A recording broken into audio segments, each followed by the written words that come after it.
Hey everybody, it's your girl Bondy Blue, and I want you to check out Bondy's Boutique and get some of my merch, y'all. I've added some new things like my mermaid cups and the mermaid tees, and also the Shake Them Tits mugs. All right, you asked for it and you got it. Check out Bondy's merch at Bondy's Boutique. Hey everybody, what's up? It's your girl Bondy Blue, and I am back for Real Housewives of Atlanta, y'all. All right, so y'all know we gotta do one of these split scenes where two separate groups of women meet up so we can talk about what happened at the bi-wig party when Nene flipped the fuck out because Portia and Candy went into her closet even though she had told them numerous times not to go in there because her closet wasn't ready. All right? Look, let me tell y'all something. I didn't say the last review of this, but I feel like I understand where Nene is coming from, but I was raised on a different set of rules. First of all, I was raised that when you do throw a party, you have your entire house clean so that if people do end up going in different areas of your house, you don't have to be embarrassed about it, for one. For two, when you are being a host to a party, you don't go up to your bedroom and leave everybody downstairs and, you know, just be a shitty host. Like, you don't do that. You stay with your people or you don't have the party at all. So I feel like I'm annoyed with the fact that there is no accountability, there is no responsibility put on Nene. Everything is put on Candy and Portia, who obviously thought that she wasn't serious. Everybody's joking around, and the thing that made me mad about Marlo this episode is because she sits there and acts like she don't know what the fuck happened, but she was the main one. Oh, Candy, go in there and see her closet, girl. Go in there and see it. Like, everybody thought it was a game, thought it was a joke. Nobody thought that Nene was going to get that upset about it. But Marlo, Portia, and Candy meet up to talk about it. And like I said, Candy thought they were all joking until Nene snatched up the crew, okay? They didn't realize it was a big deal. Portia didn't realize it was a big deal. And Marlo is like, oh, is that what happened? Oh, is that what happened? Girl, you the one that came in there and got Nene and grabbed her hands and took her away because she was doing the most, snatching that man's shirt like that. Now, if he was a different type of man, he could have did like that and hit her fucking ass. Would he have been wrong? Okay, you know what I'm saying? Like, bitch, you grabbing me, get off me. It's my reflex reaction. I'm just saying, y'all, I am so tired of Nene feeling like she can do anything to anybody and get away with it. Like, I'm just really fucking over it at this point. And I do understand that they invaded her privacy. If you don't want somebody in your closet, you don't want them in your closet. But what you don't also do is get physical with them because of it. Because it ain't that deep, bitch. It ain't ever that fucking deep for you to get physical with somebody. And anybody that thinks that was a reasonable response to that shit, your ass is ignorant and crazy too. I'm sorry. Because I seen a whole bunch of people in the comments like, I would have acted the same way. Then bitch, you crazy too. Just because you would have acted that way don't mean that it was right. She didn't need to get all physical with them. And apparently something happened with Portia's belt. From what I understand, Portia doesn't really want to stay on camera because she doesn't want to ruin her relationship with Nene. But she had a belt on and Nene got all up in her face, and I think at one point Candy stepped in front of her and was like, okay, it's not that big of a deal, baby, it's all right. And they went ahead and walked on downstairs and she was putting her belt back on. So I don't know if she pulled her belt, but she's pregnant. So something about that makes me feel like Nene went too fucking far about somebody going in her closet. But they discussed who was supposed to check on, you know, Nene and everything. And Portia thought that Candy and her were going to, you know, figure out what they was going to do together before they reached out. I don't know why she thought that, but okay. She hadn't reached out yet because she said she called somebody who was still there. I'm guessing she called Cynthia. And Nene was in the background talking about the next time I see them, it's going to be a fucking problem. Like, she still was like, what, you want to be physical with them because they went into your closet, bitch? You overreacting. And Greg having cancer and you wanting him to be at the hospital and not at home is not an excuse, bitch. It's not an excuse at all, okay? Now, Candy said she reached out and she texted her. She was like, hey, I'm just checking on you. I wasn't trying to, you know, make you any more stressed out. I didn't realize it was that big of a deal, bloggity, bloggity, blah. And Marlo was like, yes, she told me that she talked to you. She said y'all had a good conversation via text. And, you know, of course, Nene is only talking to everybody via text. She's not actually having phone conversations with anybody. And now Portia feels like Candy left her out to dry. Y'all know Candy is getting ready to have her burlesque show, and Portia says she not going because she don't want nobody looking at her crazy, because we all know that this is a result of what she said about Candy having a sex dungeon. But I'm glad that they cool for now. And I saw recently at the baby shower that Candy sent Portia a beautiful present and everything. So it seems like they're on good terms.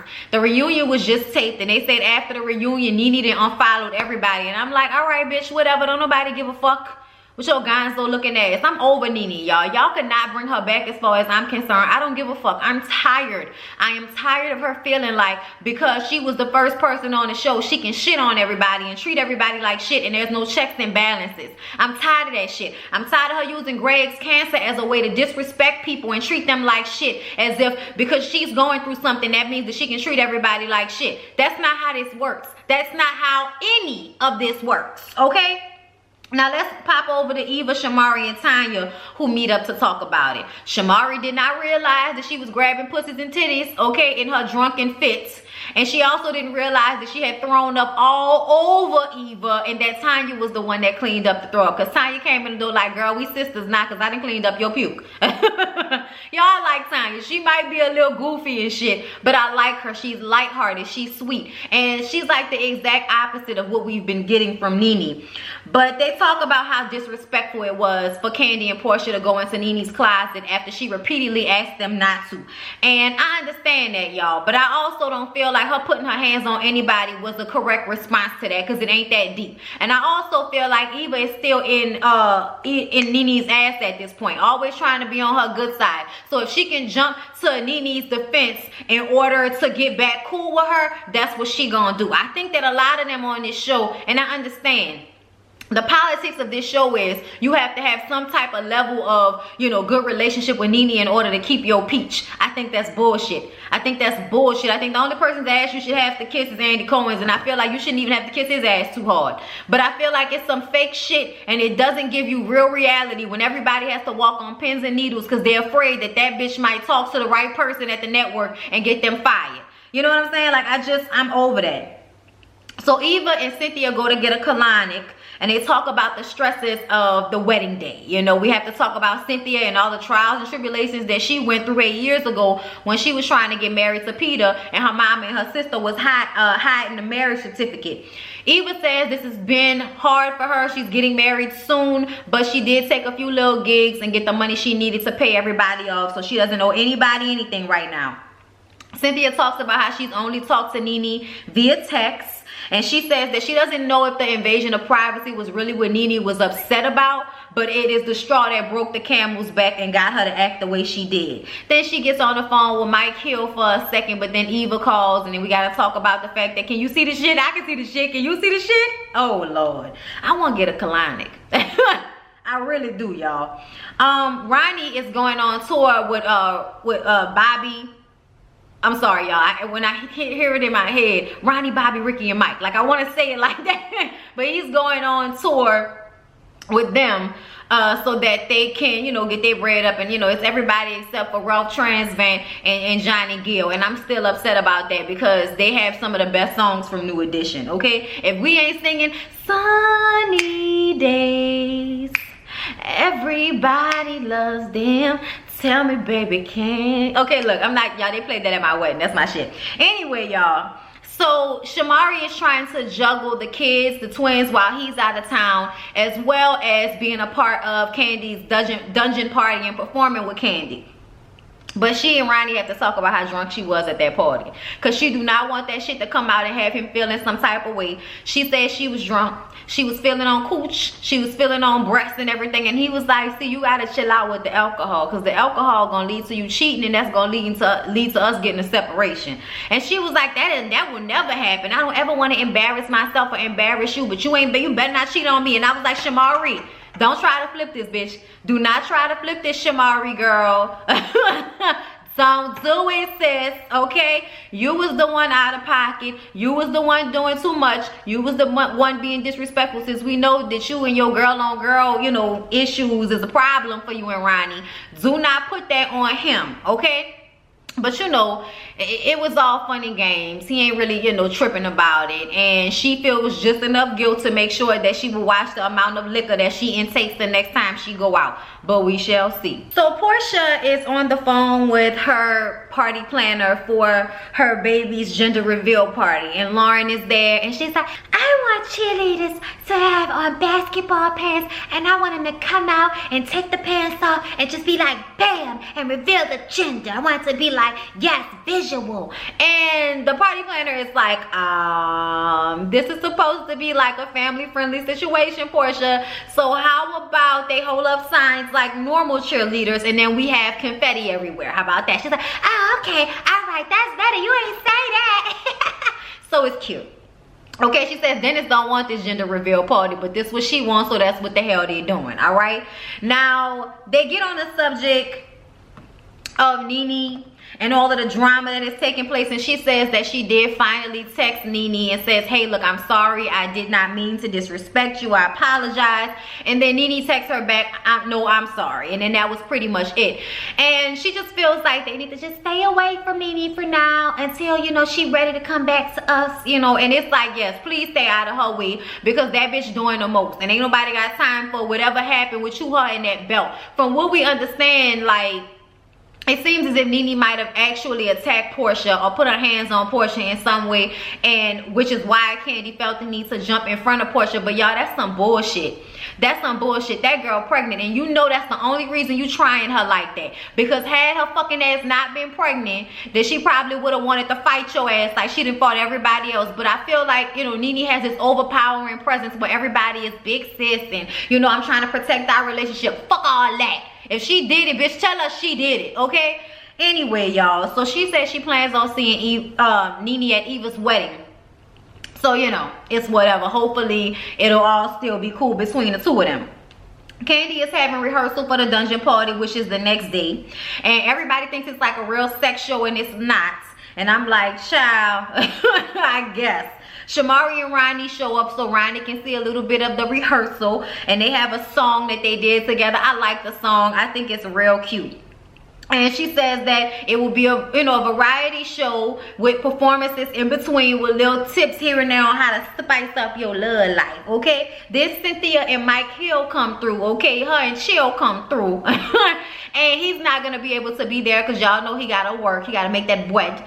But once Kandi starts asking questions about what she's allowed to do, can she kiss her, blah, blah, blah, blah, then all of a sudden Mike is like, maybe I need to change my flight. Kandi trying to take my old lady, bruh. I'm like, she might be trying to take your old lady. That is Kandi's MO. Just playing. But it looked like it's about to be a whole situation with the dungeon party, y'all. So Eva finally has found her wedding reception dress, and she goes to the place with her mom and some of her girlfriends and the famous Tiffany, y'all. Y'all know Tiffany is the girl that Yvonne keeps talking about, is she and Eva's mutual friend. Tiffany is in her wedding, and she's there to try on her beautiful a bridesmaid's dress, which was very nice. I like the top, but I didn't like the bottom. Like, I don't know what about that bottom I just didn't like, with that extra piece of fabric kind of fold over and hanging off on the side. I didn't like that. It gave me Southern Belle, and I really liked that. But Eva's dress was gorgeous, okay? It was a bustiquela that tied up in her back, and it had glitter all over the dress and lace. It was beautiful. I thought it was beautiful, but I'm like, girl, that's your reception dress? What the fuck did the wedding dress look like? Because Lord, okay, like, I thought the reception dress was supposed to be less so you can move around a little more. But I guess, child, whatever you feel like is necessary, it's your wedding, ho, do it up. So then we get to the day of the dungeon show. And girl, Shamari show up, and this bitch ain't got no voice. She had a cold that turned into laryngitis, and now it's the day of and she has no voice. But Kandi tells her not to worry about it because they've already pre-recorded her track. But then Kandi shades the shit out of her and was like, bitch, you've been singing everywhere, but now that it's time to sing for this check, you ain't got the vocals. Y'all, look, it's a mess. They're trying to do a full run through of the show, but they don't have time. Everybody has to get in makeup. Everybody has only been doing their separate rehearsals for whatever their part is in the show. Cynthia shows up. She don't know what the hell she doing. Then everybody starts to come in, and Tanya comes in. She's like, oh my God, Kandi, it's fabulous. It's wonderful. You know, everybody's bucked up about it. They got a whole bunch of naked bitches with leather and straps and titties out and all kind of situations that I wish I didn't see, but that's all right. Y'all better live it up. It must smell funky in there. But you know what? I hope y'all had the air conditioner on and the Febreze popping. But some of that shit look like, you know, I don't want to smell that room, okay? I'm telling y'all right now. So the show starts. And you know, Candy does her show and brings Todd on stage, and she dancing in front of him and everything. It's real cute. Then Shamari and her have their performance. Before they come out, Marlo is up there. Well, I hope she's not drunk. Like, bitch, why you gotta hate on her so hard? Why you gotta hate on her so hard? Please find something else to do. But your negativity is so fucking annoying to me. You always have something to say, and I don't understand why, bitch. Okay?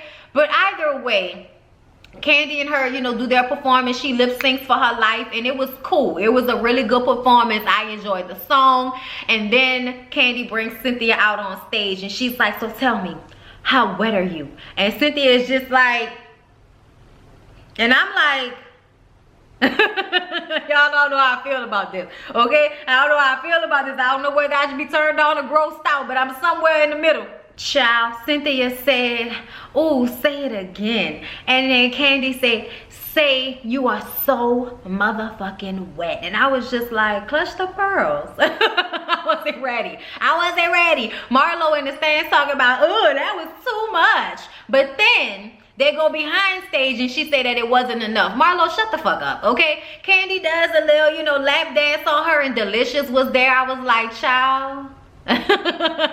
Delicious was there in a thong, bitch. Okay, look. All the ladies meet backstage, okay, while the show is still going on, and everybody's, you know, oh my God, it was wow, yes. And Marlo was like, Candy didn't want to let me in the show. She didn't want to let me in the show, but I would have took it further. And Tanya was like, girl, what are you talking about? That was far, okay? And she pushes her off the sofa, but Marlo, you know, Marlo didn't do no pushback. She just kind of went with it. I felt like she thought she wasn't about to really fall, but she ended up falling. And then when she get on the ground, she like, bitch, don't ever push me on this dirty ass floor again, or I'll whip your ass. And then she gets back up and Tanya takes it like a champ. She like, come on, sit your big ass right here. I'm sorry. And she was like, you know, you may need to get AA because you might have a drinking problem just like Shamari. Y'all may need to go to AA together. And I'm just like, bitch, what? Everybody was looking at her like, why you always gotta do that? Why you always gotta go in on people personally like that over the smallest little thing? Like, yeah, okay, Shamari may go ham. But she and Eva were discussing how once you breastfeed, how your tolerance to alcohol changes. And she may not have accounted for that. And getting, you know, sick one time does not mean you're an alcoholic. Every other time that Shamari has been drunk, she seems to have been able to hold her liquor just fine without somebody walking her back to her car, okay? She said she had a DUI before and all of that, that's fine. But I'm just saying, just because somebody drinks a lot when they're around your trifling ass does not mean that they're alcoholic, okay? If I had to be in Marlo's presence with her always trying to tell somebody how to dress when that bitch need to get her spirit, her life, and her energy to fuck together, okay, I would need a drink too if I had to take with that disgusting negative ass bitch. I'm just saying, y'all, she works on my nerves. And I don't care how cute, how nice you dress, bitch. If you got a nasty, evil spirit, then ain't nothing them clothes gonna do for you, ho. Ain't nothing them clothes gonna do for you but make it look like somebody put evil or put the devil inside Prada, ho. Put the devil inside Gucci, ho. Put the devil inside Fendi, bitch. Like, I'm sorry. I don't like her. I don't like her. I don't like her at all. I'm glad they never gave her raggedy ass a peach. And, you know, she can poof pow be gone for all I care. Like, I just don't like her. That's just, it is what it is. Anyway, y'all, that was Real Housewives of Atlanta. I thought it was good. I was entertained. I'm going to the dungeon party the next time it come in town, but I don't know if I'm going to be able to stay too long because it looked like it was funky in there with all of them leathers and coochies and leather and pleather and all of that shit. Anyway, I'll see y'all in the next review. I'm about to watch Married to Medicine LA and see how I feel about it. You know, if I want to review it, I'll come back. If not, I won't. I'll see y'all in the next one. Peace out.